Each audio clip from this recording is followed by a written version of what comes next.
thank you very much for organizing this conference, to the many people, including Kai, that were involved, and it's been a true pleasure, and I enjoyed being able to ask lots of questions, and so now the tables are turned and you can ask me questions. So first of all, a quick quiz, and there's at least one transient person in there. Does anyone know what this is?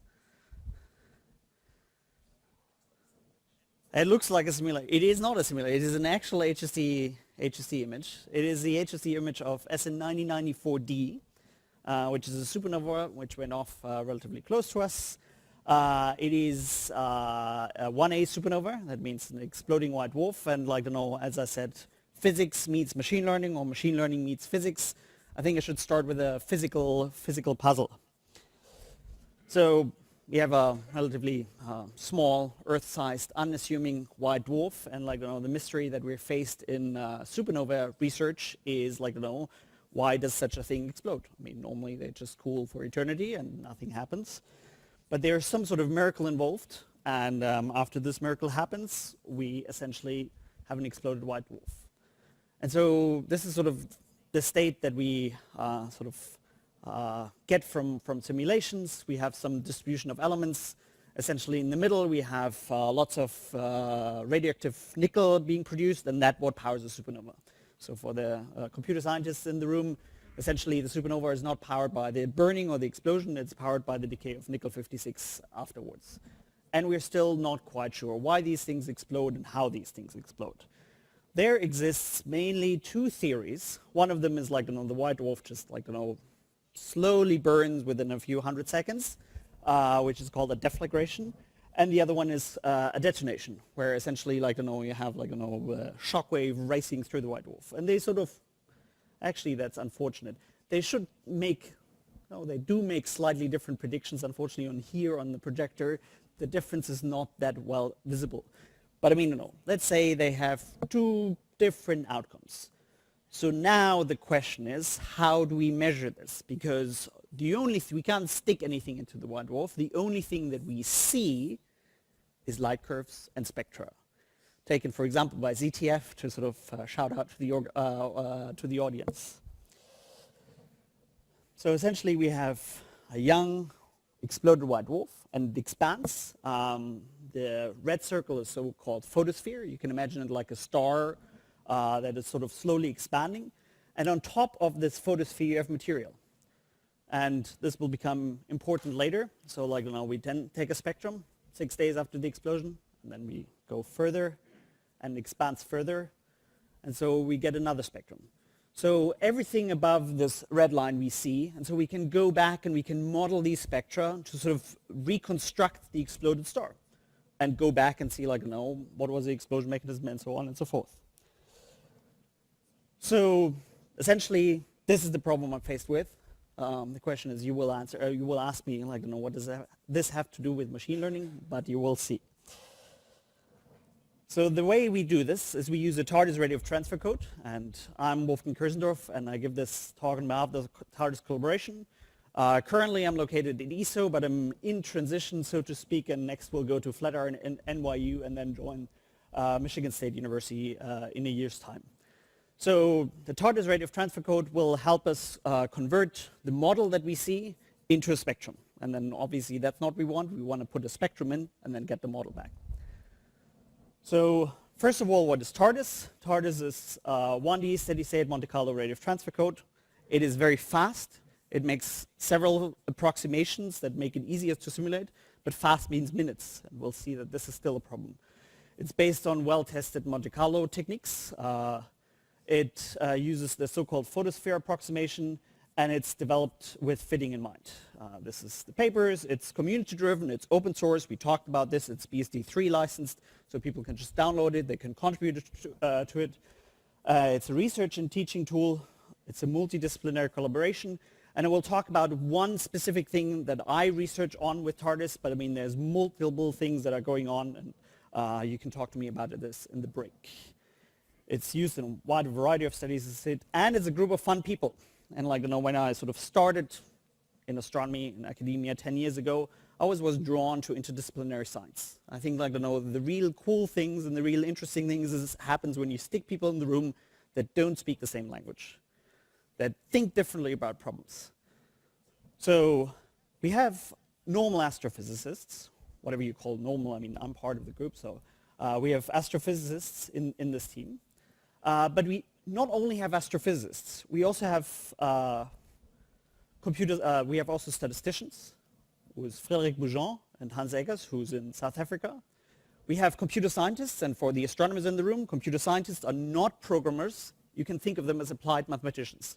Most of the time they say, oh, we have some software to write, you need a computer scientist. No, you don't need a computer scientist, you need a programmer. And we also have those. So we are often funded by the Google Summer of Code project, where we have software engineers helping us. We train them in physics, and we discuss them, and they bring some software knowledge in, and we develop this. If you want to join this, especially to the students in the audience, we are always looking for new members.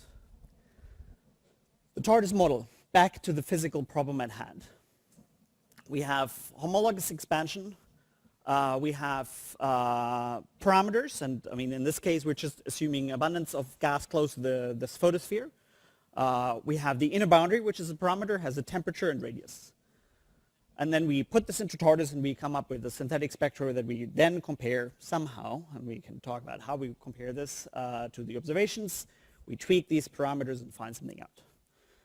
So as part of this talk will be statisticians on statistics. I'm going to call this theta, and these are the parameters. So theta, the vector of theta is the parameters.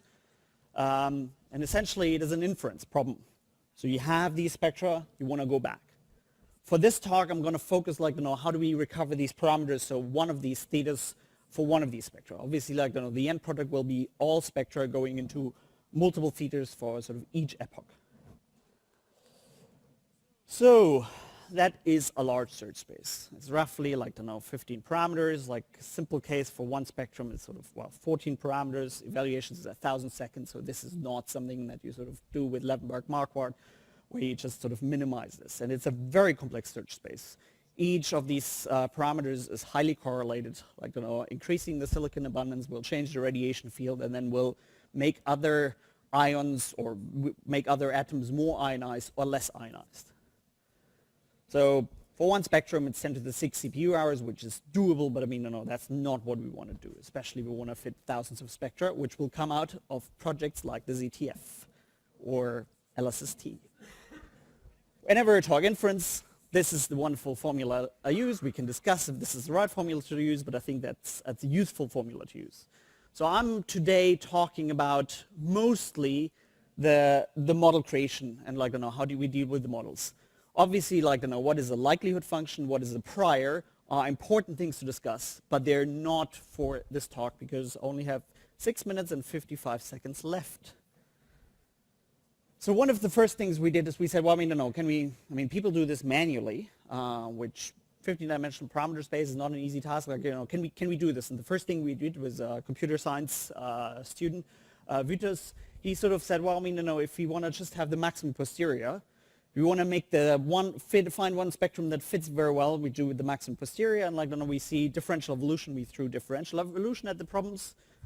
Fit of 14 parameters, 20,000 function evaluations later, and it works really well. It sort of slowly finds a perfect fit. So the red line here is not observed. The red line here is another TARDIS spectrum, just to make a proof of concept that we can find a spectrum that fits another TARDIS spectrum without knowing what the parameters are of this first sort of tutorials. And so one of the wonderful things about working with computer scientists, they think very differently about the problem. And so the problem they think about, or the way they think about the problem, he said, I'm going to run this again. And he said, you know what? Great, Wolfgang. We found more, we found more solutions. I said, what do you mean more solutions? We found many spectra that perfectly fit well. And I said, this is great maybe for a computer scientist, but for physicists, this is horrible because we want to theoretically know that one spectrum gives us one specific set of parameters out, not multiple. And so I think that was a wonderful conversation that sort of taught me how different people think differently. Anyways, these are the spectra, and you can see there's a spread in abundances that we got out. That means we can no longer do maximum posterior. We have to sample the whole search space. sampling the whole search space in 15 dimensions with a code that takes 1,000 seconds is hard. So I want to just show the spread and parameters. So now, how do you solve this problem using machine learning? Traditionally, machine learning, you have a synthetic spectra, you have a machine learning algorithm, and you train on the parameters. That means you get a spectrum in, you get the parameters out. But that's not what we want. I mean, that's what we just had. That's not what we want. And then the problem is that you put this on observed spectra, which have many more physical things, extinction, stuff like this that your code does not simulate. And so I think this is a problem. And you will get a number out, but you don't know if this number is anywhere close to what the real number should be, and you also don't get a probability density function. So what I'm going to present today is the emulator. So the emulator is the idea that essentially you don't train on your synthetic spectra, you turn the problem around. You say these are the parameters for what TARDIS uses, and this is the output spectrum. Essentially, it is just an interpolation problem. You could do this in linear thing, but I mean, in 15 dimensions it is very complex, so we didn't do this. And then you could just use your Bayesian inference, use a likelihood, use the emulator. And the hope is that the emulator is much faster than the normal TARDIS code.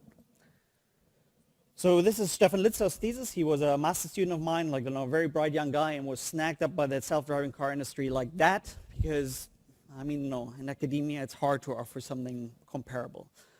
The first thing that we did is we sampled in a Latin hypercube.